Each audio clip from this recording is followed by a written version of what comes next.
अफगानिस्तान और पाकिस्तान के बीच तनाव इन दिनों चरम पर है। दोनों देशों की सीमा पर लगातार झड़पें हो रही हैं। रिपोर्ट्स के मुताबिक पाकिस्तान के काबुल जलालाबाद में हुए हमलों का जवाब देते हुए अफगानिस्तान ने पाकिस्तान सीमा चौकियों पर जोरदार हमला किया। शुरुआती जानकारी के अनुसार इन हमलों में 12 पाकिस्तानी सैनिक मारे गए हैं और कई घायल हुए हैं। इतना ही नहीं, अफगानिस्तान ने पाकिस्तान के एक टेंट को भी अपने कब्जे में ले लिया है।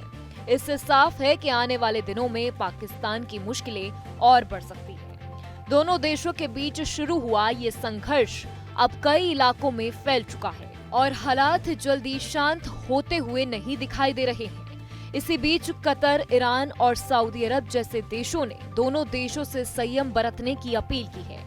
अब सवाल उठता है कि क्या सऊदी अरब इस लड़ाई में शामिल होगा, क्योंकि हाल ही में पाकिस्तान और सऊदी अरब ने एक रणनीतिक रक्षा समझौता किया था, जिसमें कहा गया था कि अगर किसी एक देश पर हमला होता है तो उसे दूसरे पर हमला माना जाएगा। लेकिन असल में सऊदी अरब इस संघर्ष में सीधे तौर पर उतरने के मूड में नहीं दिख रहा है। दरअसल सऊदी अरब की नीति अब युद्ध नहीं बल्कि आर्थिक विकास पर केंद्रित है। उसका ध्यान अपने विजन 2030 लक्ष्य पर है, जिसमें तेल के अलावा अन्य सेक्टरों को मजबूत करने की योजना है। सऊदी अरब क्षेत्र में स्थिरता बनाए रखना चाहता है ताकि दुनिया भर से निवेश आ सके और पर्यटन जैसे सेक्टर बढ़े। इसी वजह से वह किसी भी नए संघर्ष में खुद को उलझाना नहीं चाहता। इसके अलावा सऊदी अरब ने बीते वर्षों में शून्य समस्या नीति अपनाई है, यानी वह क्षेत्रीय विवादों में सीधे सैन्य दखल से बचता है। यमन युद्ध में भी लंबे और महंगे अनुभव के बाद सऊदी नेताओं ने समझ लिया कि युद्ध में उतरने से फायदा कम और नुकसान ज्यादा होता है। यही वजह है कि अब वह राजनयिक रास्तों से समस्या सुलझाने में भरोसा रखता है। सऊदी और पाकिस्तान भले ही करीबी सहयोगी हो, लेकिन अफगानिस्तान पाकिस्तान संघर्ष से सऊदी अरब को सीधे खतरा नहीं है।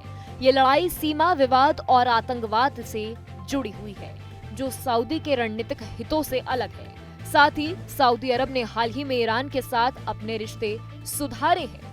अगर वह इस जंग में कूदता है तो ईरान के साथ उसके संबंध फिर बिगड़ सकते हैं। रक्षा समझौते की बात करें तो विशेषज्ञों के अनुसार ये समझौता असल में राजनीतिक सहयोग का संकेत है, न कि बिना शर्त सैन्य दखल का वादा। यानी अगर पाकिस्तान पर हमला होता है तो सऊदी अरब को जरूरी नहीं है कि वो युद्ध में कूदे। हाँ, वह कूटनीतिक तौर पर या आर्थिक मदद से पाकिस्तान का समर्थन कर सकता है। कुल मिलाकर सऊदी अरब इस संघर्ष में मध्यस्थ की भूमिका निभा सकता है। वह पाकिस्तान का वार्ता का रास्ता खोल सकता है और उसे सुलझा सकता है, या आर्थिक सहायता देकर उसे स्थिरता की ओर बढ़ा सकता है। अगर हालात और बिगड़ते हैं तो सीमित मदद जैसे हथियार, खुफिया जानकारी या वित्तीय सहयोग संभव है। लेकिन सऊदी अरब इस जंग में सीधे उतरने से फिलहाल बचता नजर आ रहा है।